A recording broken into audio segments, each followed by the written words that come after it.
امتیاز ہے۔ لہذا تم میں سے جو اس مہینے کو پائے تو چاہیے کہ وہ روزہ رکھے۔ فمن شہد منکم الشہر فلیصمہ، جو تم میں سے رمضان کا مہینہ پائے تو اس کا روزہ رکھے۔ اور کوئی شخص بیمار ہو یا سفر کی حالت میں ہو تو فعدۃ من ایام اخر، ان کے لیے اللہ نے فرمایا کہ وہ دوسرے دنوں میں یہ گنتی پوری کر لے۔ اگر بیماری کی وجہ سے یا کسی عذر کی وجہ سے روزہ نہیں رکھ سکے تو اس کے بعد اس کی قضا کرے۔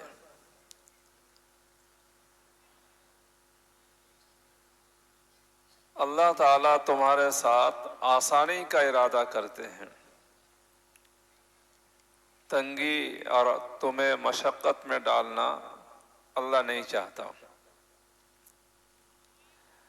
اور تاکہ تم اللہ کی بڑائی بیان کرو۔ وَلِتُكَبِّرُوا اللَّهَ عَلَى مَا هَدَاكُمْ، اس بنیاد پر کہ اس نے تمہیں رہبری کی، تمہیں صحیح راستے کی ہدایت دی، ایمان کی دولت سے نوازا، قرآن جیسی دولت عطا فرمائی، رمضان کا مہینہ دیا، تو آج اللہ کی تکبیر کا دن ہے، اللہ کی بڑائی بیان کرنے کا دن ہے۔ ہم لوگ جو آپس میں گفتگو کر رہے ہیں چھوڑ کر اللہ کی بڑائی بیان کریں۔ اللہ اکبر، اللہ اکبر، لا الہ الا اللہ، اللہ اکبر، اللہ اکبر، وللہ الحمد۔ اللہ کی عظمت بے انتہا ہے۔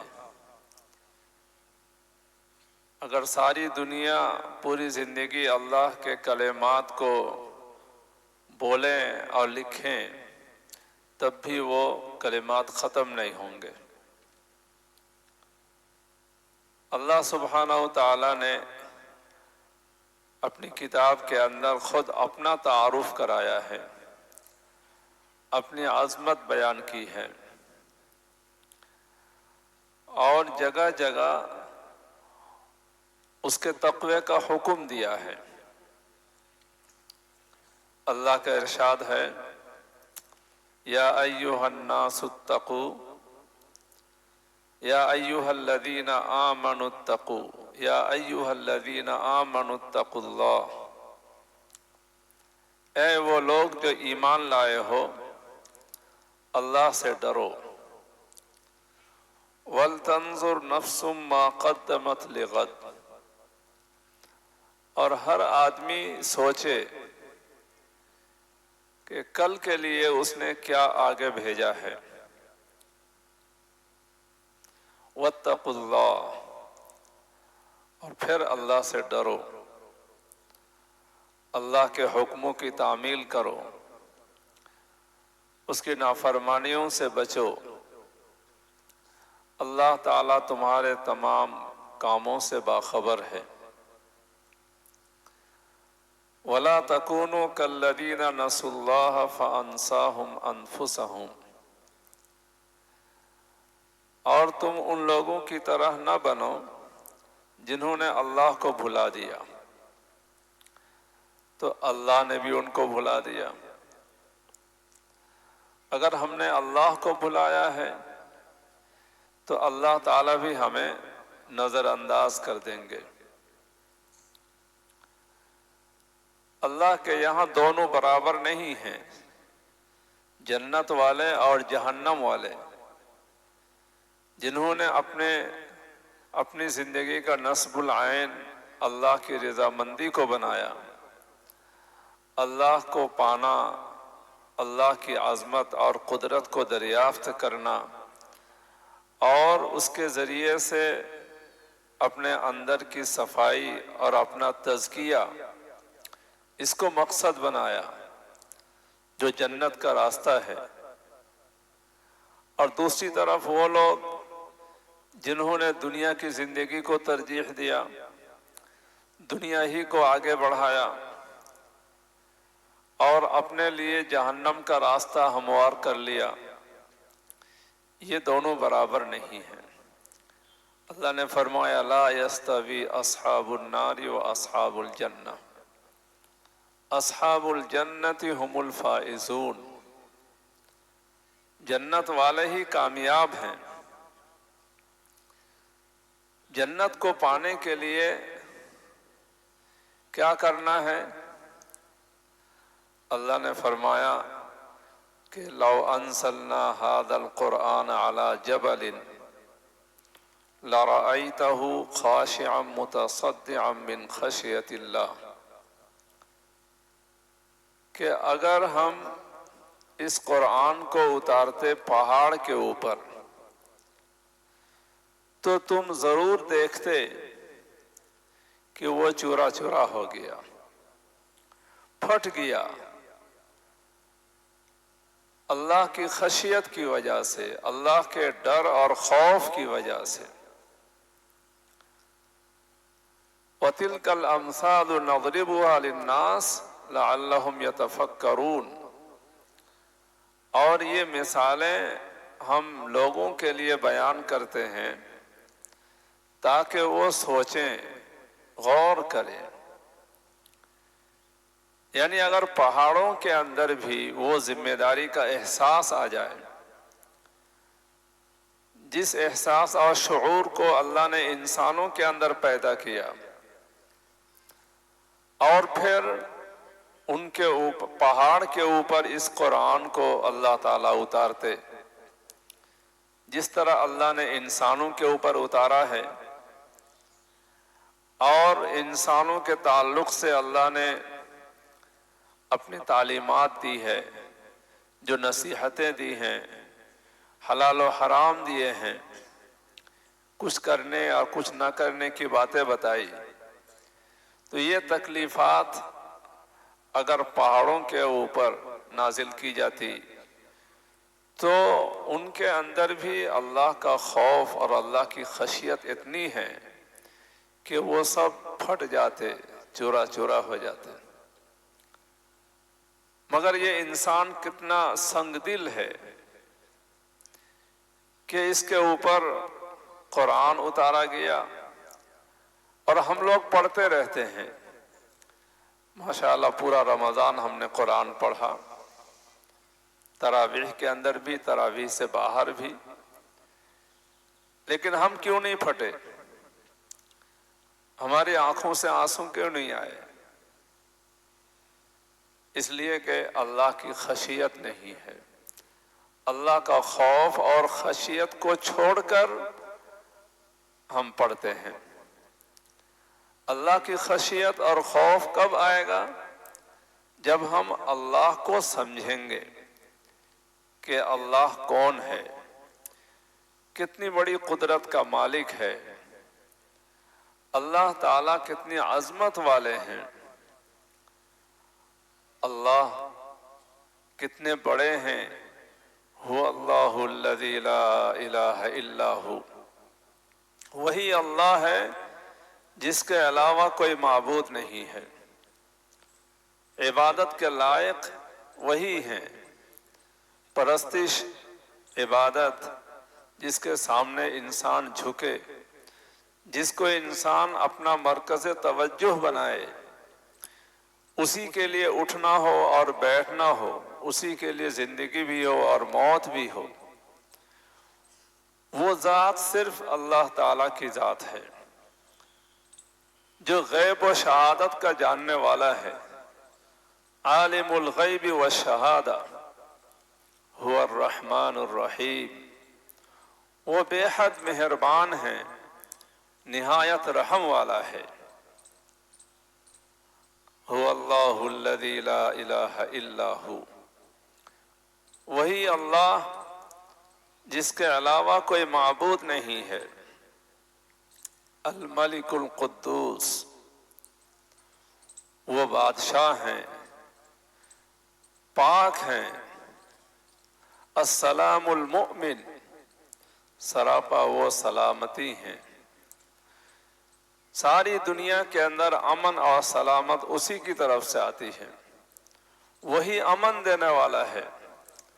المہیمن، نگراں اور محافظ بھی وہی ہے۔ العزیز الجبار المتکبر، وہ غلبہ والے ہیں،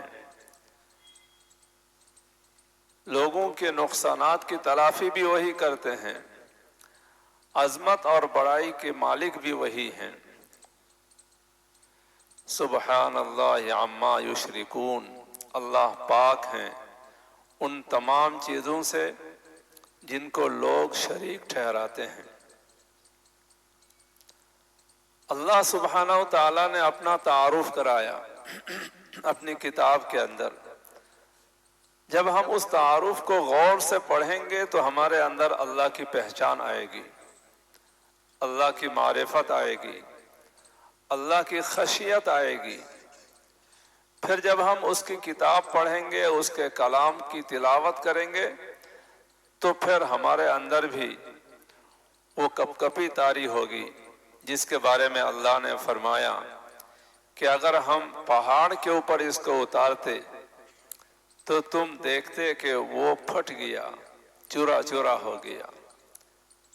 یہی کلام کی شان ہے، مگر یہ شان ہمارے اندر اسی وقت پیدا ہوگی جب ہم اس کلام والے کو پہچانیں کہ کس کی طرف سے یہ کلام ہے، اس کی عظمت اور قدرت کتنی بڑی ہے۔ هو اللہ الخالق البارئ المصور لہ الاسماء الحسنی، وہی اللہ ہے جو پیدا کرنے والا ہے، سب کی صورت بنانے والا ہے، اس کے لیے اچھے اچھے نام ہیں۔ یسبح لہ ما فی السماوات والارض، پوری کائنات اس کی تسبیح کرتی ہے، جو کچھ آسمانوں میں ہے اور جو کچھ زمین میں ہے وہ سب اللہ کی پاکی بیان کرتے ہیں۔ وہ انتہائی غلبہ کے مالک ہیں، حکمت والے ہیں۔ تو اس اللہ کا تعارف ہمارے اندر آ جائے، ہم اس اللہ کو پہچانیں، اور خاص طور سے آج کے دن اللہ کی بڑائی بیان کریں۔ اللہ اکبر، اللہ اکبر، لا الہ الا اللہ، واللہ اکبر، اللہ اکبر، وللہ الحمد۔ ہو گیا ٹائم؟ اچھا،